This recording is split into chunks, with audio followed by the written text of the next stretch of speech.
de la Facultad de Psicología, el doctor Martín Echevarría, y a los otros profesores presentes, y también a todo el público que sigue desde lejos, que es bastante numeroso. Aquí tenemos unas 30 personas, pero en directo hay muchas más.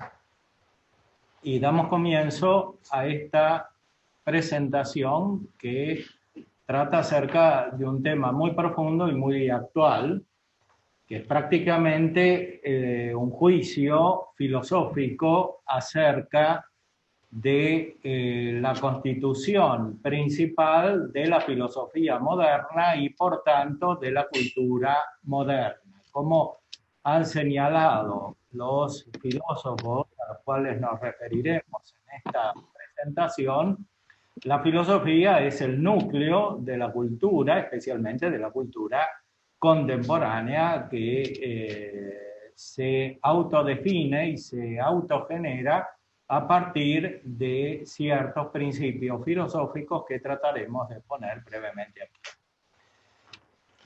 Hablamos acerca de los fundamentos de la filosofía moderna y para eso necesitamos brevemente hacer una aclaración acerca del término moderno.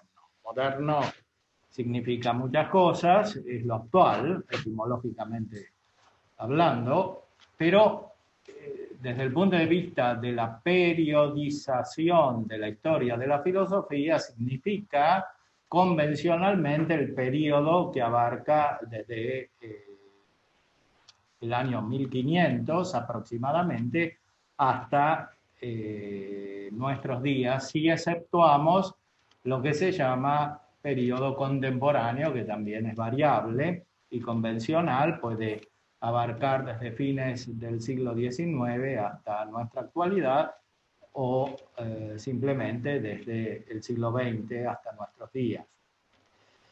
Lo importante que quiero subrayar es que la modernidad de la cual hablaremos aquí es un aspecto de la modernidad, no es toda la modernidad. Nos referiremos especialmente a los últimos 2 siglos y medio en los cuales se ha gestado el mundo como lo conocemos hoy, y especialmente la cultura en todos los ámbitos, desde la literatura hasta el derecho, desde la filosofía hasta la teología, como las observamos en la multiplicidad y el pluralismo de las realizaciones actuales en el ámbito académico y en sus repercusiones en la vida real. Moderno es también el mundo que surge de la profunda reforma de la Iglesia, especialmente de la Iglesia católica, como lo vemos en los grandes países del sur de Europa, especialmente en Italia y en España. El Renacimiento es moderno y es cristiano en gran medida, aunque por supuesto tuvo influjos y presencia de otras corrientes de pensamiento, y algunos trataron de recuperar ciertas formas de paganismo, etcétera, pero fundamentalmente es un periodo cristiano. Si lo observamos a través de la arquitectura, a través de la misma filosofía, de la literatura, de la música, es un periodo cristiano. Lo mismo podemos decir respecto de la obra de evangelización de América, que se realizó principalmente desde España. Es una obra moderna, no es simplemente la Edad Media continuada, es una obra moderna, aunque por supuesto se continúa la Edad Media en los aspectos esenciales. Tiene muchas características propias de la modernidad, como la organización, la generación de una cultura a partir de la universidad, la arquitectura, la música, todo eso se ha desarrollado en manera paralela y muy eficiente en Europa y en América, especialmente en España y en los países evangelizados por España, con un gran éxito. Esa es una gran obra moderna. Pero moderno es también el fenómeno de la Reforma protestante en los países del norte de Europa, que después tuvo una resonancia tardía, si consideramos todo el periodo, en los países del sur, sobre todo después del siglo XVIII, que es la verdadera época en la cual se da el cambio cultural a partir del cual se genera el mundo que nosotros vivimos. El siglo XVIII, que por un lado recibe el influjo de la transformación protestante de la religión, que es fundamentalmente un fenómeno de rebelión, pero también de individualismo frente a la constitución esencial de la religión católica, que viene de la Iglesia como cuerpo, como unión, en búsqueda de un bien común. Y por otro lado, la nueva filosofía.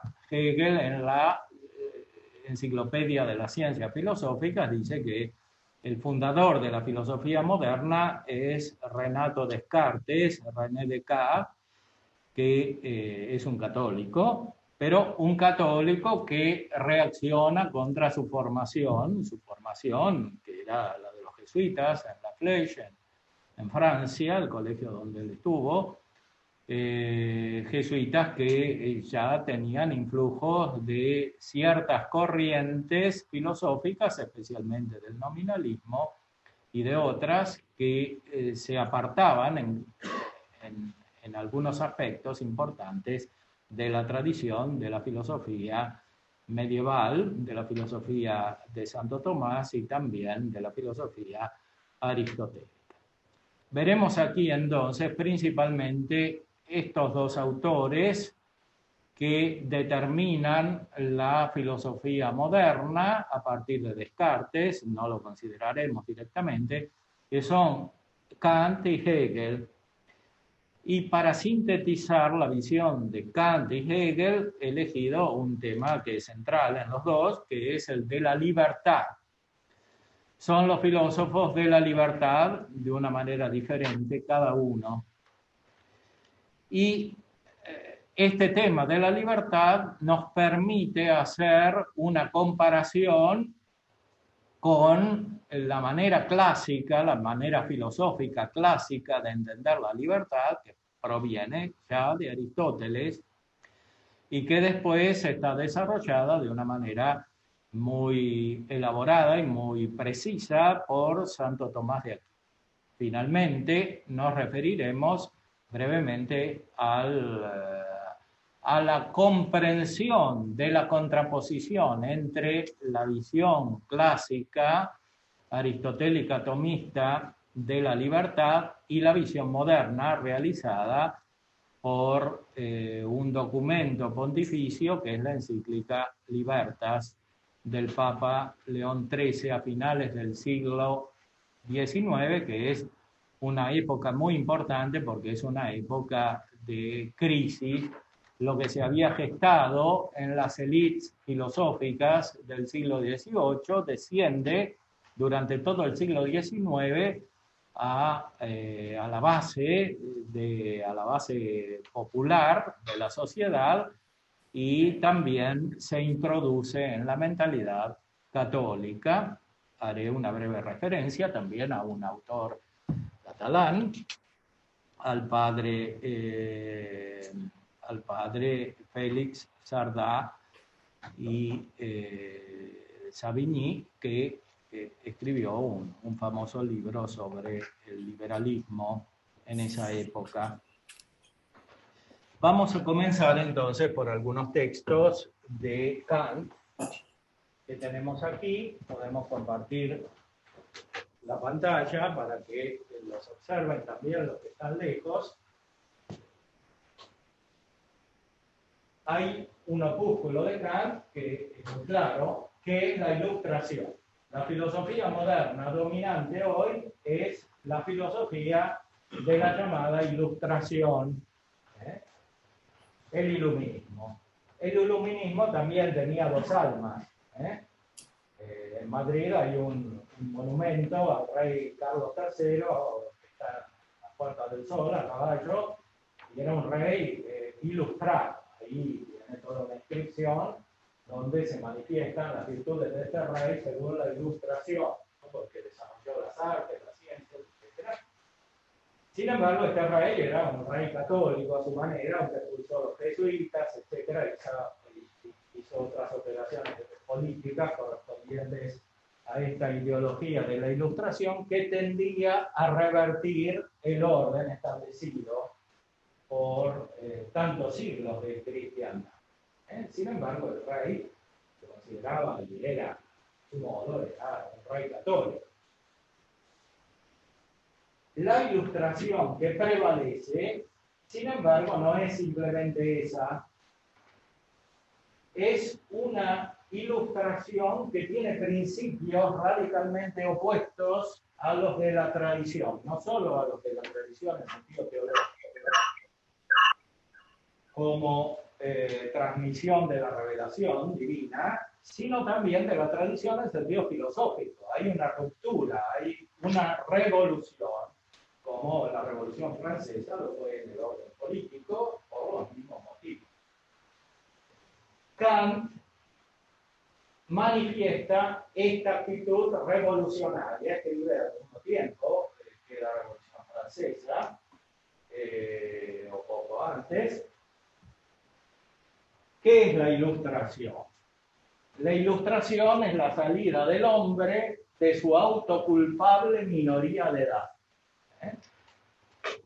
Aquí hay un elemento muy importante que es una autocomprensión de la humanidad que sale de la infancia. La Ilustración es la mayoría de edad.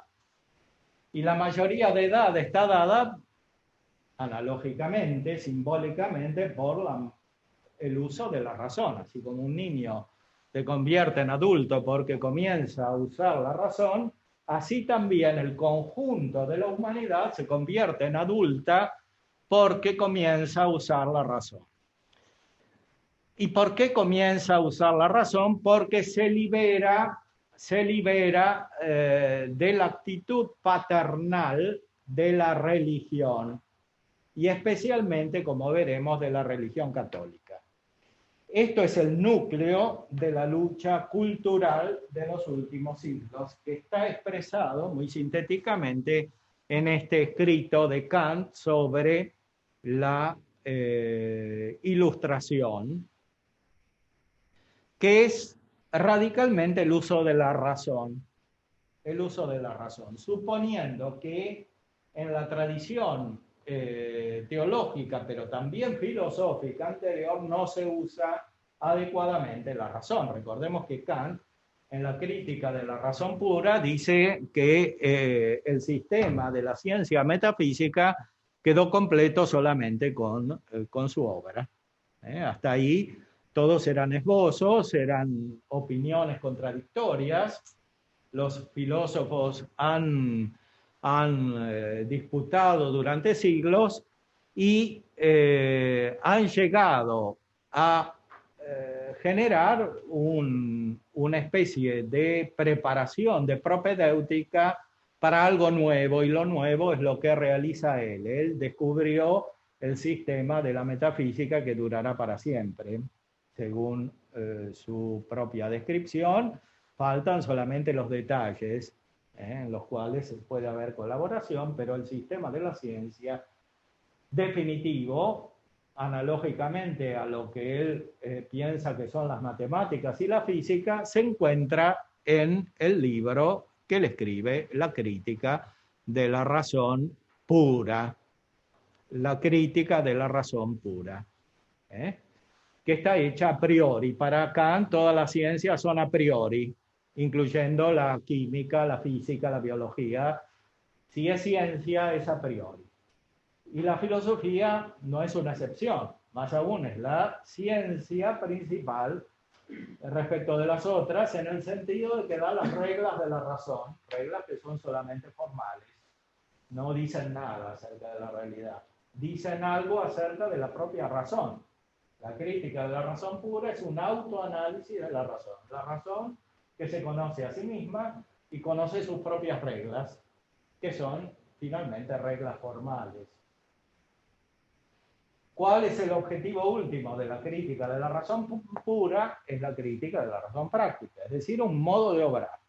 Aquí encontramos uno de los aspectos fundamentales de la nueva filosofía, de la filosofía moderna. La filosofía moderna es una filosofía práctica y como filosofía práctica es principalmente una filosofía moral, que es lo principal de la práctica, como ya había señalado Aristóteles. La filosofía moral, a su vez, está centrada en el único aspecto que se puede conocer de verdad en la naturaleza humana y en la naturaleza racional en general, que es la libertad. Aquí nace un fenómeno filosófico y cultural que es la concentración que llega a la identificación del hombre con la libertad. Lo principal del hombre es la libertad, la esencia del hombre es la libertad, más aún la esencia del espíritu es la libertad.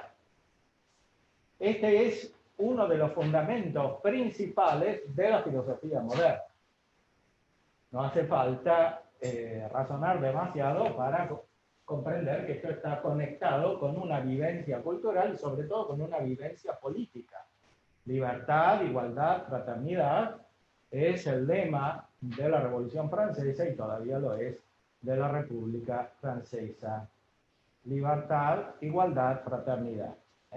El centro de la humanidad está en la libertad. Y la libertad no se refiere solamente a aspectos externos. Antes había mucha dificultad para ir de un lado a otro, para elegir el estado de vida, etc. Se refiere también al pensamiento.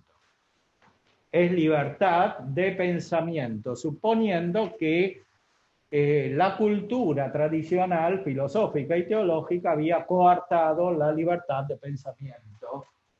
Eso es lo que quiere aquí señalar Kant a través de una descripción del nuevo espíritu de la filosofía que no es simplemente racional, es también afectivo. Sapere aude, que es un lema de los romanos antiguos, atrévete a saber. La audacia es algo del apetito irascible. Es como una fuerza, es como vencer interiormente lo que se percibe como límites. Entonces, para saber hay que esforzarse, hay que hacer fuerza. Hay que tener una actitud interior de rompimiento, por describirlo de alguna manera, una ruptura que trae una novedad.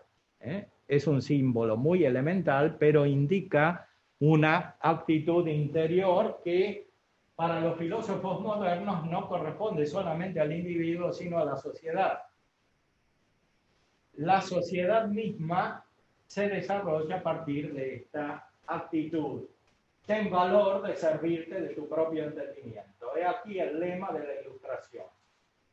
La pereza y la cobardía con las causas son las causas de que una gran parte de los hombres permanezca gustosamente en minoría de edad a lo largo de su vida, a pesar de que desde hace ya tiempo la naturaleza los liberó de la dirección ajena. La dirección ajena es la que proviene de la revelación divina, transmitida por la tradición y asegurada por los que representan la tradición. Esto para Kant significa muy claramente la Iglesia Católica. más claramente aparece todavía en Hegel, como veremos. Pero no solamente la Iglesia Católica, también los representantes de cualquier iglesia, sobre todo de cualquier iglesia cristiana, la del ambiente cultural, son las iglesias del ambiente cultural de Kant, transmiten esta actitud de paternalismo respecto del pensamiento. Entonces, es necesaria una auténtica liberación, una Befreiung, como dirían los alemanes, y como dice efectivamente Hegel, para llegar a la libertad. Entonces, no es solamente libertad, es libertad adquirida, alcanzada por medio de una liberación. De hecho, lo que señala Kant será desarrollado explícitamente en estos términos por Hegel, que es un discípulo rebelde de Kant, porque para Hegel, como veremos, Kant, por un lado, es el peor filósofo porque anuló la capacidad de entender las cosas y sobre todo de entender a Dios, que es lo principal de la filosofía, según Hegel. Pero por otro lado, es el verdadero filósofo moderno que transmite la actitud moderna, que es la de la liberación. Liberación, finalmente, de toda autoridad. De toda autoridad que no es solamente la de la Iglesia, sino es la autoridad de Dios y más ampliamente es la autoridad de toda la realidad. Por eso Hegel elimina también el conocimiento sensitivo, porque cuando uno conoce con los sentidos está coartado. Las cosas son como se ven, como se oyen, como se sienten con el tacto, con los otros sentidos. Las cosas están ahí. Entonces, para que el espíritu sea absolutamente libre, hay que anular el conocimiento sensitivo, o mejor, como hace él, transformarlo en racional. Por eso dice Hegel que los empiristas se basan sobre el principio de que no hay nada en la razón que no haya estado en los sentidos. Nihil est in intellectu quod prius non fuerit in sensu. Pero, dice Hegel, contradictoriamente, y eso es fundamental en su sistema, también hay que decir lo opuesto. Es decir, no hay nada en los sentidos que antes no haya estado en el entendimiento. Nihil est in sensu quod prius non fuerit in intellectu. Esto significa anular la autoridad no solo inmediata de un padre espiritual, de un director espiritual, como dice el mismo, no solo la autoridad del Papa, de los concilios, de los dogmas, sino la autoridad de la realidad misma. De otra manera, el espíritu no es libre. Y recordemos, para Hegel, el espíritu es fundamentalmente la idea, y la idea es la idea libre de la libertad. La idea libre de la libertad que él identifica con el poder. Y el poder que es, dice él, en la ciencia de la lógica, el poder es el método. El método para someter toda la realidad. O sea, la idea es un poder que se apropia de todo. No solo de todo lo externo, sino de todo lo interno. Se apropia de sí misma. Porque es Dios que se genera a sí mismo, o sea, es la causa sui de Spinoza. Dios es poder que se autogenera. Y Dios finalmente no es Dios, es ese poder que abarca todo, porque no hay nada que sea Dios separadamente de lo demás. Eso está en el núcleo de la filosofía. Y finalmente esa realidad es la libertad de Dios. Me dicen los que lo siguen a distancia que cuando se aleja de este micro, entonces se oye un poco. Bueno. Que si no puede ser este. Sí, pero para la casa está igual. Para la reina en casa tiene que estar cerca de ese micro. Vamos a considerar brevemente algunos otros textos. Es posible que el público se ilustre a sí mismo, algo que es casi inevitable si se le deja en libertad. Ciertamente siempre se encontrarán algunos hombres que piensen por sí mismos, incluso entre los establecidos tutores de la gran masa, los cuales después de haberse autoliberado del yugo de la minoría de edad, difundirán a su alrededor el espíritu de una estimación racional del propio valor y de la vocación de todo hombre a pensar por sí mismo. Aquí hay muchos elementos para analizar. La ilustración es autoilustración, o sea, el conocimiento racional es siempre autoconocimiento. No es que la razón conozca otra cosa, se conoce a sí misma. Eso está en el corazón de la filosofía de Kant, como hemos señalado anteriormente. Y esto es posible solamente cuando hay libertad. Pero la libertad ya no es capacidad de elegir entre las acciones, no es algo operativo, algo práctico, ya es algo teórico, es la libertad intrínseca del pensamiento. La razón se ejercita cuando se libera. ¿Qué quiere decir? Cuando no tiene límites, cuando se genera a sí misma. Cuando, como diría Hegel después, es un razonamiento que se desarrolla por sí mismo, sin necesidad de ningún elemento externo y por tanto sin necesidad de ninguna autoridad. Repito, no es solamente la autoridad del Papa, no es solamente la autoridad de los filósofos, de la tradición, es la autoridad de la realidad, incluso de lo sensible.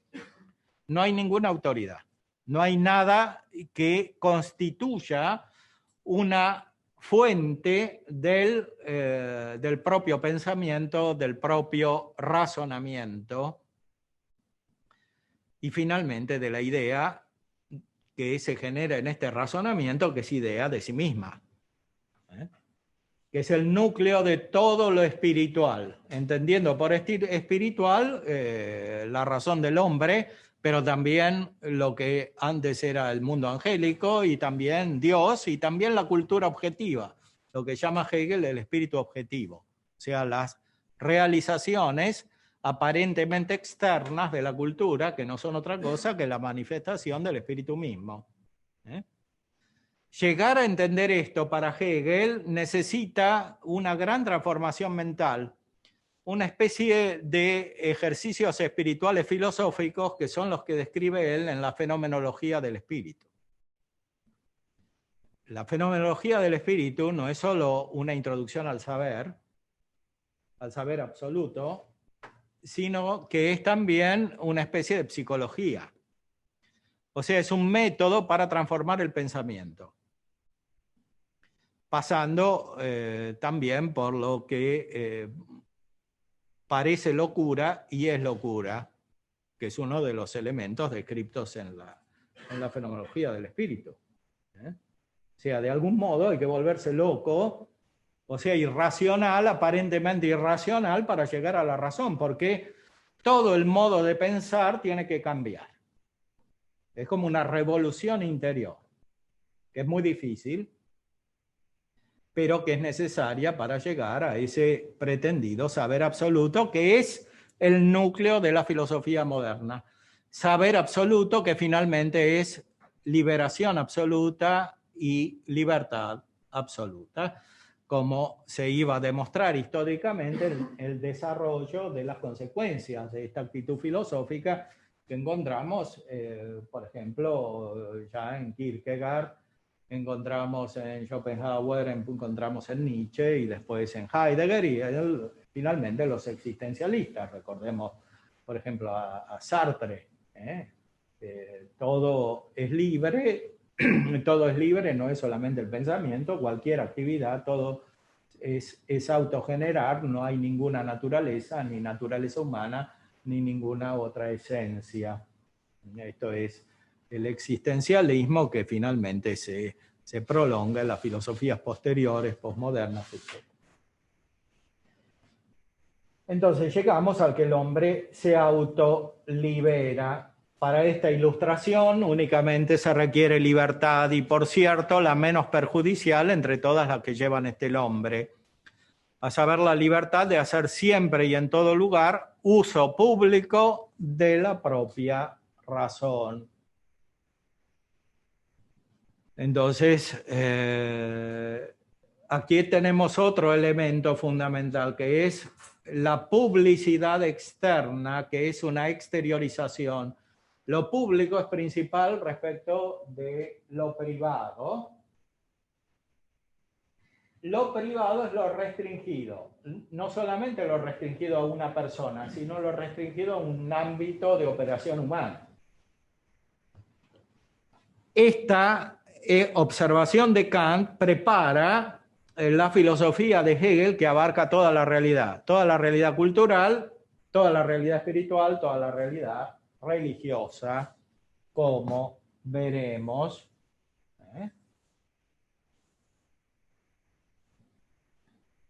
Y aquí directamente se refiere a la autoridad religiosa, la catequesis, que implica autoridad, la autoridad de los sacerdotes, pero también de los pastores, protestantes, etcétera, todos están incluidos aquí. Y finalmente la autoridad de un símbolo que sea obligatorio, sea un credo.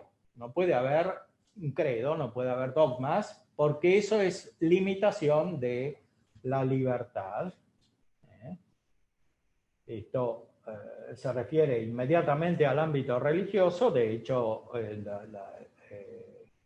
la filosofía y la teología modernistas han asimilado este aspecto, pero después se refiere a toda la realidad, también al ámbito jurídico, al ámbito cultural y, por supuesto, filosófico. No se puede hacer un símbolo, dice Kant, no se puede hacer un credo. Esto va directamente, por supuesto, contra la Iglesia católica. Pueden leer este documento, que es muy interesante, pero pasamos directamente a algunos textos de Hegel, que, como dijimos, se opone directamente a Kant. En La ciencia de la lógica, que es el libro principal de Hegel, este filósofo cambia de actitud respecto de Kant. Lo escribe en una ciudad católica, que es Nuremberg. Además, muy probablemente se había acercado a la religión católica. Kant nunca hizo eso. Siempre quedó racionalista y con una raíz protestante. Y como veremos en Hegel, este acercamiento a la religión católica produjo un profundo desequilibrio. Un desequilibrio que ya está en la fenomenología del espíritu, pero que se manifiesta crecientemente en su sistema. Por ejemplo, aquí el enemigo es Kant. Kant, de algún modo, es el peor filósofo, porque coarta, restringe la capacidad de entender la realidad y de entender lo principal de la realidad, de entender a Dios, de entender el fundamento de todo, de entender lo que antes estudiaba la metafísica, y eso es lo peor que puede hacer la filosofía. Desde este punto de vista, Kant, para Hegel, es un enemigo de la filosofía. Y por eso se lamenta de lo que pasó después de Kant. Esto lo escribe en 1812, y la crítica de la razón pura es de 25 años antes, más o menos. Hubo una profunda transformación. ¿La transformación en qué consiste? En el influjo de Kant. El influjo de Kant, que produjo una revolución espiritual, el espíritu es autoconsciente de sí mismo, la humanidad es autoconsciente de sí misma, pero perdió lo principal, que es el conocimiento metafísico. Lo que antes de dicho periodo se llamaba metafísica fue, por decirlo así, totalmente arrancado de raíz y ha desaparecido del conjunto de las ciencias.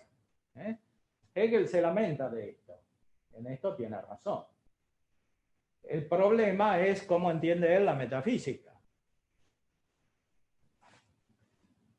Y la culpa la tiene Kant. La doctrina exotérica, o sea, extrinsecista, exterior, de la filosofía kantiana, es decir, que el intelecto no debe ir más allá de la experiencia, porque de otra manera la capacidad de conocer se convierte en razón teorética que por sí misma solo crea telarañas cerebrales, justificó desde el punto de vista científico la renuncia al pensamiento especulativo.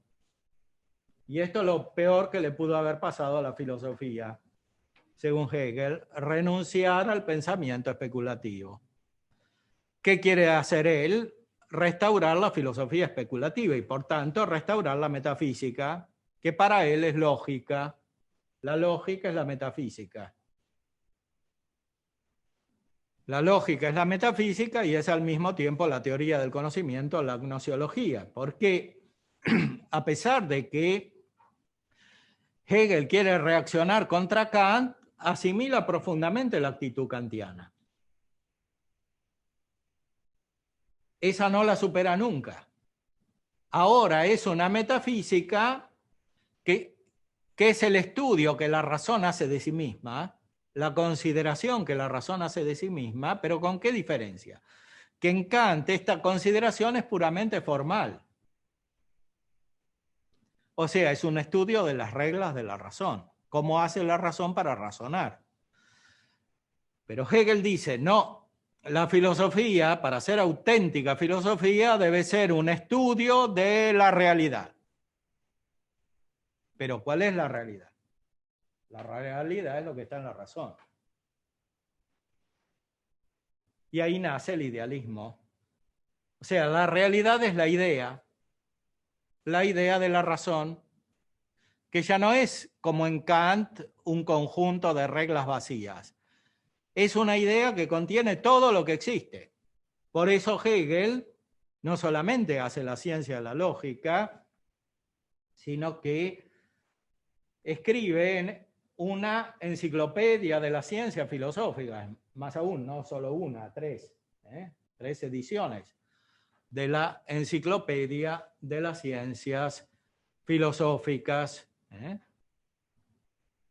Y en estas 3 ediciones trata de reducir a un sistema coherente todo el conocimiento de lo real, incluyendo el conocimiento de las cosas naturales, la filosofía de la naturaleza, incluyendo la psicología, las ciencias del espíritu, el derecho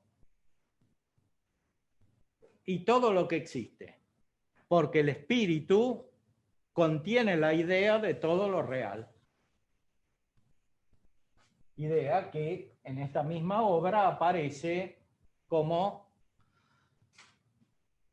la idea libre de la libertad.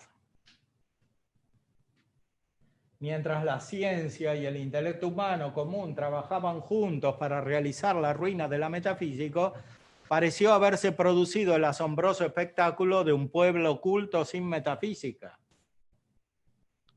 Algo así como un templo con múltiples ornamentaciones, pero sin sancta sanctorum. ¿Qué está diciendo Hegel aquí? Que la cultura moderna que surge de Kant es como la tristeza de una iglesia protestante a la cual le sacaron el sagrario. O sea, le sacaron el centro. No solo le sacaron, uno va a Alemania y están las iglesias góticas medievales, están ahí, pero le sacaron todos los santos, le sacaron el sagrario, le sacaron todo. Entonces dan a un católico le producen una sensación de vacío impresionante. Bueno, eso le pasó a Hegel. Y lo escribía en una ciudad donde había sagrario, iglesias católicas con santos, en Nuremberg. Bueno, entonces, Kant quitó lo esencial de la filosofía, le quitó el contenido. La filosofía no dice más nada. La filosofía es estéril. Entonces, ¿qué hay que hacer para Hegel? Hay que recuperar lo esencial de la filosofía que estaba en Platón, que estaba en Aristóteles, que estaba en los escolásticos, a los cuales alaba. Es decir, hay que darle el contenido, que es la palabra que usa él, a la filosofía. ¿Y el contenido qué es? Toda la realidad, empezando por Dios. El problema es, por supuesto, cómo hace eso. Hay que hacer una nueva filosofía que es como una nueva actitud monástica, porque la pérdida de la filosofía medieval es paralela a la pérdida del papel de la vida contemplativa en la cultura occidental. A esta modificación corresponde otra, es decir, la desaparición de aquellos ermitaños que vivían sacrificados por su pueblo y separados del mundo, con el propósito de que hubiera alguien dedicado a la contemplación de la eternidad y que llevara una vida que solo sirviera a tal fin, no para conseguir ventajas, sino por amor a la gracia divina. Una desaparición que en otros aspectos y por su propia esencia puede ser considerada como el mismo fenómeno ya mencionado, o sea, el que expresa de una manera muy clara la filosofía kantiana. El problema es que Hegel hace esto sin liberarse de la actitud kantiana. Entonces, su sistema contiene una contradicción intrínseca, no solamente porque elimina el principio de no contradicción de Aristóteles, sino porque está basada sobre una contradicción espiritual, que es la contradicción entre la actitud iluminista ilustrada de Kant y la nostalgia por el gran desarrollo cultural de toda la filosofía y la teología occidental y cristiana.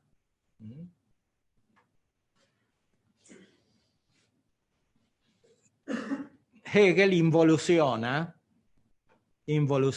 desde lo que leímos en la ciencia de la lógica y cada vez más retrocede a la actitud kantiana respecto de la Ilustración y finalmente de la religión católica. Y esto se nota especialmente en la concepción de la libertad. ¿Qué es la libertad? Es mucho más cómodo atenerse abreviadamente a esto, que la libertad es reconocida como un hecho de la conciencia y que se debe creer en ella. Es el fundamento último. Hay que tener fe en la libertad. La fe es un elemento fundamental en Hegel, está en la fenomenología del espíritu, pero no es la fe teologal, no es un don, no es la gracia divina que desciende de Dios para que alguien acepte verdades superiores a la razón. Es algo interno al espíritu. Fe en la libertad. Quiere decir, quiero ser libre. Me esfuerzo por ser libre. Y ese esfuerzo lo transformo en una actitud que repercute socialmente y políticamente. La deducción de que la voluntad es libre y que es voluntad y libertad, como se ha hecho notar, solo puede tener en la conexión con el todo.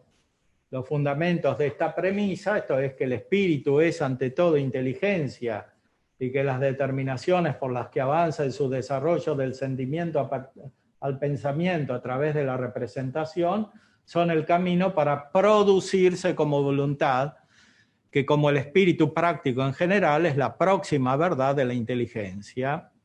Y esto lo he expuesto en mi enciclopedia de las ciencias filosóficas, es muy complejo como todos los textos de Hegel, Pero sintéticamente quiere decir que la voluntad es libertad, la libertad es actitud práctica, esa actitud práctica está unida con la teoría y no separada como en Kant, no es simple formalismo vacío, es una libertad que conquista todo el mundo, que conquista toda la realidad, produciéndose a sí misma, autocreándose. Esto es el núcleo del idealismo y de la filosofía de Hegel. Se ve también en otras obras, lo aplica a la religión católica directamente, con mucho mayor conocimiento que Kant, lo aplica al sacramento de la Eucaristía, al papel de los sacerdotes, del sacramento del orden, a toda la vida de la Iglesia y especialmente a la vida monástica. Si en el libro de la ciencia de la lógica hablaba de la vida monástica, aquí en la enciclopedia la pone como una de las razones de la corrupción de la vida política. Entonces, ¿cuál es el resultado práctico para Hegel? Que hay que reformar la religión. Hay que hacer una síntesis, usando una palabra que en realidad no es de Hegel, una superación entre las oposiciones que existen en el mundo y muy especialmente entre la oposición que se da en la cultura moderna entre la constitución política del Estado y de la sociedad y de la religión. Por eso hay que reformar la religión para que sea una religión racional y finalmente una religión que sirva a la finalidad del mismo Estado. Vamos a hacer una observación breve desde el punto de vista de los principios de Santo Tomás y de Aristóteles, que está asumido por Santo Tomás, para tener alguna noción muy elemental, dado los límites de esta conferencia, acerca del problema de la libertad, que es el central de la filosofía moderna. Si pudiésemos sintetizar este problema de la libertad desde el punto de vista tomista y aristotélico, diríamos lo siguiente: que en Aristóteles y en Santo Tomás y en muchos otros autores, por supuesto, cito estos dos porque son en cierta manera los principales en la evolución de la cultura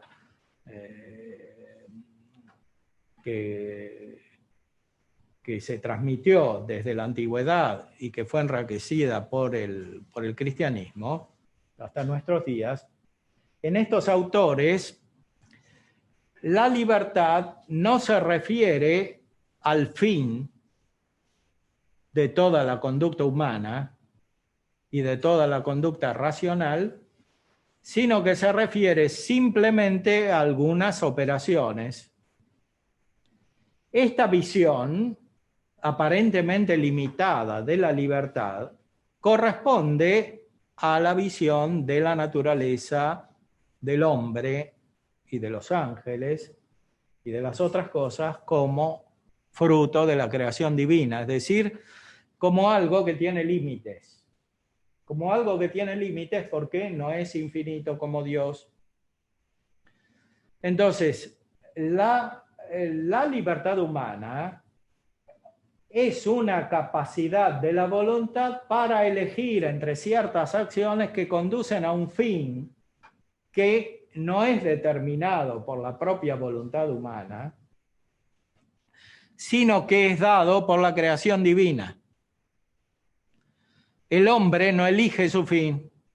El hombre tiende por naturaleza y por tanto por un impulso divino precedente y proveniente de la creación hacia algo que es su plenitud y que no está dada por su propia actividad, por su propio poder, está dado por algo que lo supera, que es el origen de toda la realidad. El hombre tiene límites. El espíritu humano no es infinito, indeterminado y omnipotente. El espíritu humano está condicionado por la realidad misma. En primer lugar, por su propia realidad, por su propia naturaleza. El hombre tiene una naturaleza. El hombre tiene una esencia, tiene una determinación. Citamos a Sartre antes. Sartre presenta al hombre como absolutamente indeterminado. El hombre es lo que quiere ser. No hay esencia, dice él. No hay ninguna esencia, no hay naturaleza humana. La visión metafísica que recibimos de la tradición, en cambio, subraya no solo el ser de las cosas, sino también su esencia, y en particular la esencia del hombre. Entonces, la libertad humana es una capacidad operativa de la voluntad humana que supone su inteligencia para alcanzar algo que no depende de él, que es su propio fin. Un fin que corresponde a su naturaleza creada por Dios. Por eso, simplemente, como resumen, el fin no se elige. El fin no se elige, el fin es dado. Lo que se elige son ciertas operaciones para alcanzar el fin. Tampoco se elige principalmente entre el bien y el mal. La libertad para elegir entre el bien y el mal, como señala el documento del Papa León XIII, es como un cierto defecto de la libertad. Dios no tiene esa capacidad porque en realidad no es una capacidad, es un defecto. Y los ángeles buenos tampoco tienen esa capacidad porque serían ellos un defecto. La tenían antes de llegar a la beatitud. Y así tenemos nosotros esa capacidad de elegir entre el bien y el mal, no como nuestra perfección principal, que es lo que en el fondo suponen los teóricos de la libertad, los filósofos de la libertad absoluta, como los que citamos antes.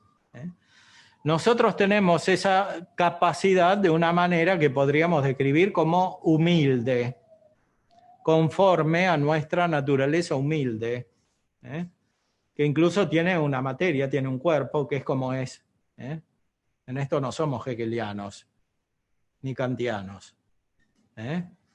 Justamente la realidad sensible es una autoridad para nosotros. Es un modo de ser que no podemos cambiar. Esa autoridad no por lo que tiene de limitación y de defecto, sino porque viene de Dios junto con nuestra naturaleza. No podemos cambiar nuestra naturaleza. Nuestra naturaleza no se autocrea, no es el fruto de una acción indefinida de nuestra voluntad. Nuestra naturaleza está dada, es así como es, y así como es viene de Dios. Pero eso no es un límite absoluto, es un punto de partida para una plenitud que podemos alcanzar por medio de nuestras acciones cuando respetamos nuestra naturaleza. Es decir, cuando llegamos a la perfección de la naturaleza. ¿Qué es la perfección? El fin. El fin, que es lo que no se elige. ¿Por qué no se elige? Porque es dado por la naturaleza. Es el fruto de la creación divina. O sea, es lo que somos, pero en perfección, en plenitud. Eso no se elige. Lo que sí se elige es cómo llegamos a esa plenitud. Y también si llegamos a esa plenitud.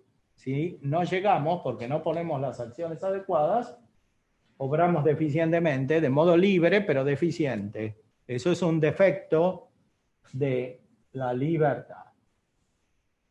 Esto lo podrán encontrar con mucha claridad en Santo Tomás, en estos artículos que desarrollan el tema de la elección en la prima secunde, cuestión 13, la elección, acto de la voluntad respecto de lo que es hacia el fin. Lo esencial que tenemos que recordar siempre es algo que ya estaba en Aristóteles y Santo Tomás retoma. No se elige el fin. Se eligen las acciones, lo que vagamente después se llamarían los medios, pero en realidad son acciones para llegar al fin. Por último, citamos el gran texto del Papa León XIII, que ya anticipamos, acerca de la libertad. Lo pueden encontrar fácilmente, Libertas Prestantissimum Dei Donum. La libertad, importantísimo, preclarísimo don de Dios, que trata acerca del liberalismo. ¿Qué es el liberalismo? Es una forma de racionalismo, herencia de la Ilustración, por influjo especialmente de los filósofos que hemos señalado, Kant y Hegel, y es también naturalismo, es decir, la pretensión de que la razón humana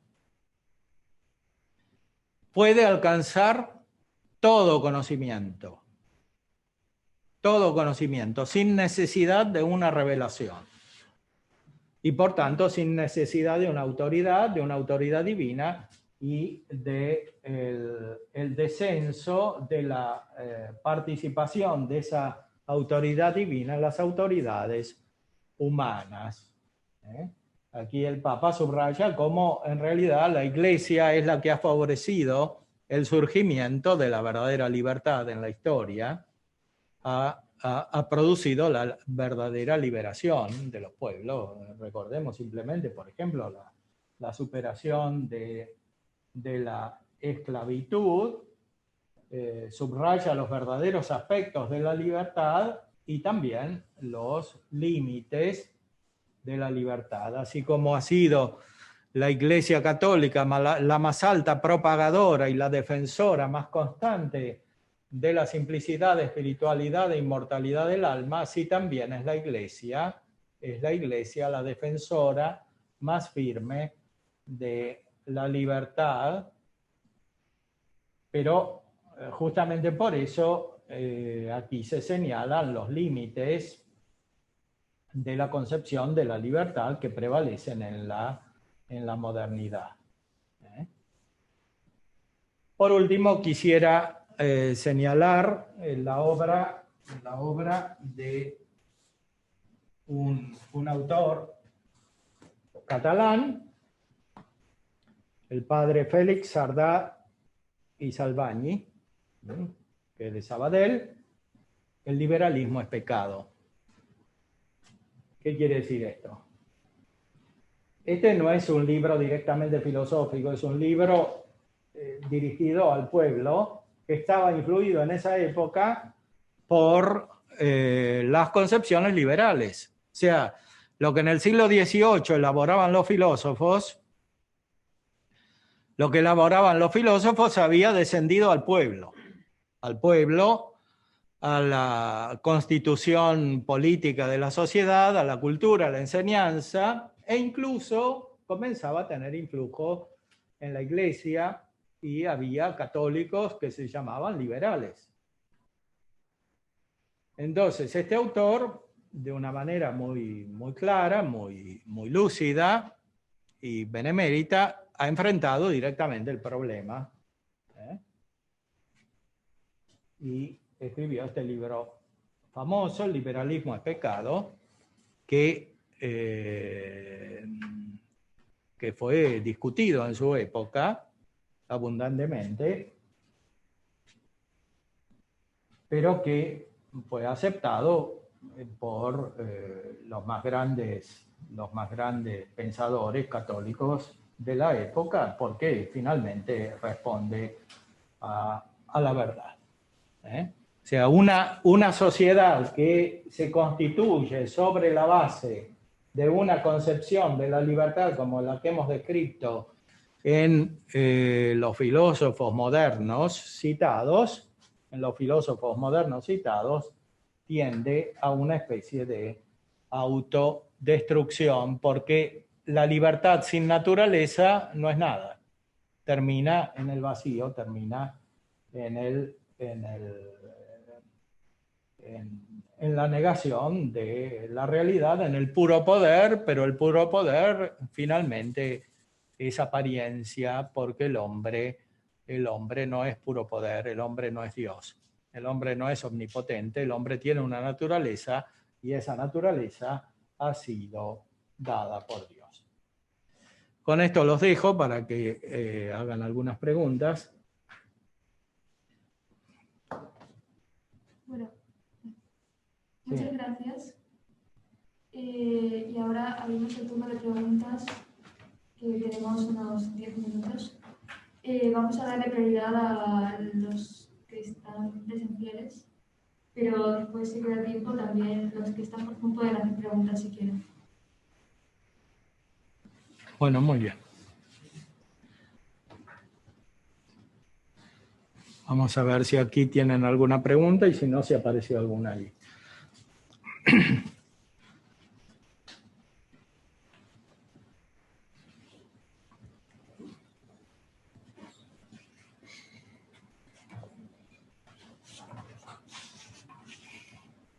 Sí. Bueno, pues le quería preguntar a usted cuál sería, porque por lo que tengo entendido es un crítico de Hegel,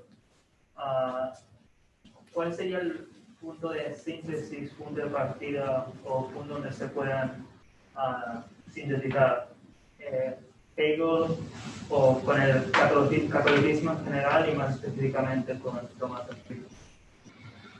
Bueno, te recomiendo que leas un libro que escribí sobre Hegel y el catolicismo. O sea, ahí analizo todas las obras de Hegel, lo que dice acerca de la religión católica. La relación de Hegel con la religión católica es muy compleja. En primer lugar, por su historia personal. Hegel estudió en una especie de seminario protestante, pero se ve que no tenía una actitud muy piadosa en el propio sentido protestante y estaba más interesado por la filosofía. Sin embargo, como era una persona muy inteligente, se iba a las misas y participaba de la misa, se admiraba, él era de origen protestante, pero iba a la misa, le interesaba más la predicación que el culto sacramental, etc. Después, con los años, tuvo una novia católica que se llamaba Nanette Tendel, y hay unas cartas de Hegel a esta novia, entonces, y ahí dice que lo inducía a la oración. Se ve que cambió, ¿no? Porque a veces las mujeres tienen mucho influjo. Entonces, se hizo piadoso.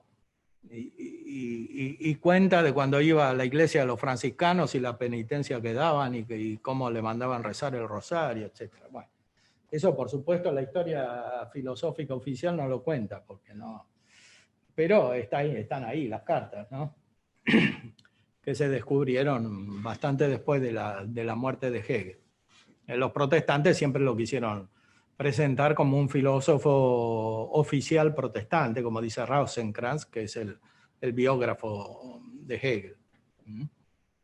Pero en realidad en Hegel hay un conflicto interior muy profundo. O sea, la contradicción filosófica de su sistema es la expresión psíquica de un conflicto interior que después se transforma en expresión filosófica. La filosofía es expresión de un estado mental en Hegel. En la fenomenología del espíritu es muy claro eso. No es simplemente un sistema abstracto, como en la ciencia de la lógica o en la enciclopedia de las ciencias filosóficas. Es un sistema muy anclado en la propia realidad, que es el de la lucha interior. Una lucha interior muy profunda que hay en Hegel. Y eso se nota a lo largo de toda su vida.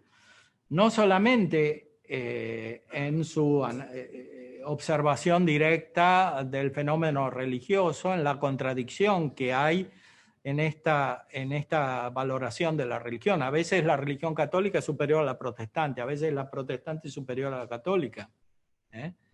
A veces los filósofos escolásticos son infinitamente superiores a Kant, a veces es el contrario. Esto se da porque hay un fenómeno interior muy importante que él describe. Él describe en sus cartas e indirectamente también en sus obras. Y por eso Hegel ha influido tanto no solamente en la cultura de los países protestantes, sino también la cultura de los países católicos. ¿Por qué? Porque hay como una sintonía con algunos elementos de la religión católica. Pero eso no quiere decir que se pueda hacer una síntesis entre Santo Tomás y Hegel. Eso lo han intentado algunos, lo han hecho. El resultado es que muchos de los que lo han intentado, en vez de quedarse con la síntesis, se han vuelto hegelianos. Entonces, han comenzado como tomistas y se han vuelto hegelianos. Porque hay que llegar a un nivel de profundidad muy grande para captar exactamente lo que está diciendo Hegel. Es un autor difícil, es muy difícil leer, aunque sea una página sola de Hegel.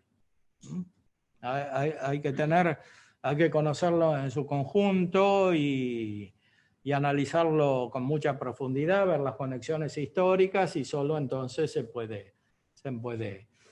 Pero sintéticamente podríamos decir, en Hegel hay elementos aristotélicos, hay elementos de la tradición católica, pero insertados en un sistema que no solo no es católico, sino que ni siquiera es compatible con la filosofía aristotélica. En Roma he dirigido una tesis de doctorado de un austríaco en alemán, que leía el texto de Hegel en alemán, sobre las lecciones de Hegel acerca de la historia de la filosofía, cómo interpreta el texto de Aristóteles.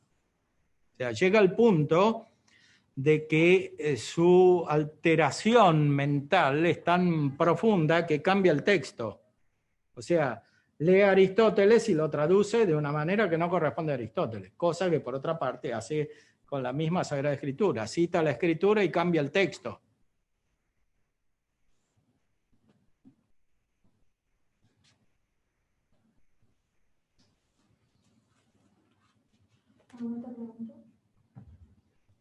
Sí, por favor.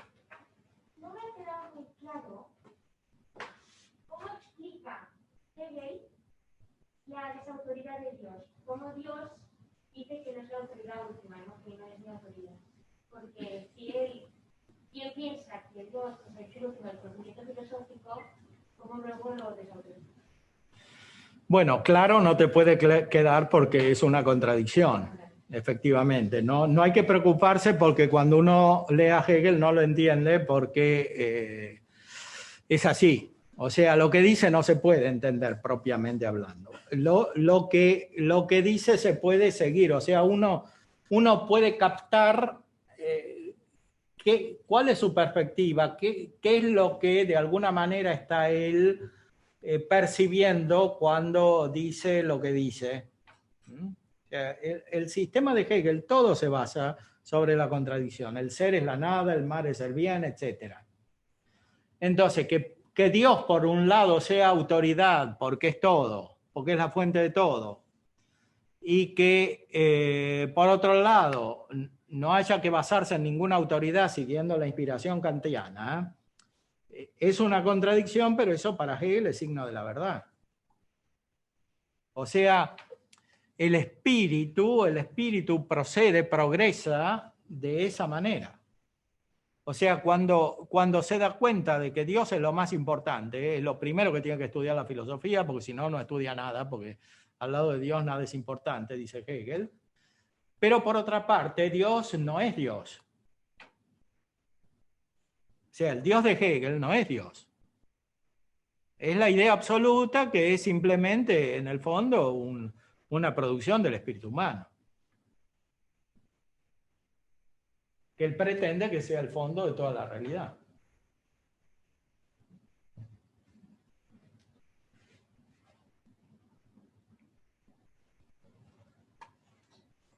Si no hay más preguntas, en caso de... ¿Cuál es el origen, digamos, en lo más profundo, en el alma de esa contradicción? El profundo en el alma parece indicarlo Hegel cuando habla de la consolación espiritual que le daba la Eucaristía. O sea, las referencias a la Eucaristía son muy profundas en Hegel. Entonces, por un lado, percibe que algo en la Eucaristía, por otro lado, cuando se aleja de la religión católica, porque se aleja de su novia y también se va a Frankfurt y se mete con unos masones, etcétera, con otro tipo de amigos, ahí se va olvidando crecientemente y después desarrolla una actitud contraria. Por ejemplo, en ese texto que puse, aunque no tuvimos tiempo de leerlo, de la Enciclopedia de las Ciencias Filosóficas, en el parágrafo 552, pone como la raíz de todos los males de la religión católica la concepción de la Eucaristía como algo externo. O sea, como la hostia, que es algo material que está ahí y que se adora. Cuando en realidad antes había percibido de una manera mucho más espiritual el significado de la Eucaristía. Que es algo, está en la ciencia de la lógica también, al principio de todo, ¿no? Es una iglesia sin sagrario. Eso es la filosofía de Kant. O sea, el vacío. O sea, ahí habría que buscar. O sea, hay como un rechazo de la gracia. De una gracia que probablemente ha recibido.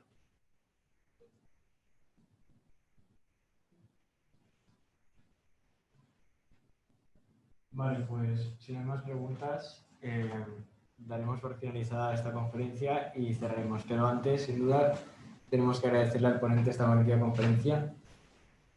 Ha sido apasionante, a pesar de que el tiempo no nos ha permitido poder profundizar más en el tema. Y bueno, sobre todo acabar agradeciendo a la universidad el apoyo que nos han ofrecido para que esta conferencia sea posible. Y recordaros que antes de iros podéis apuntar vuestros datos en unos formularios y así os podremos mantener al día de las próximas charlas que hagamos. Si os ha gustado esta, el Padre Andereggen tiene un canal de YouTube lleno de charlas igual de interesantes.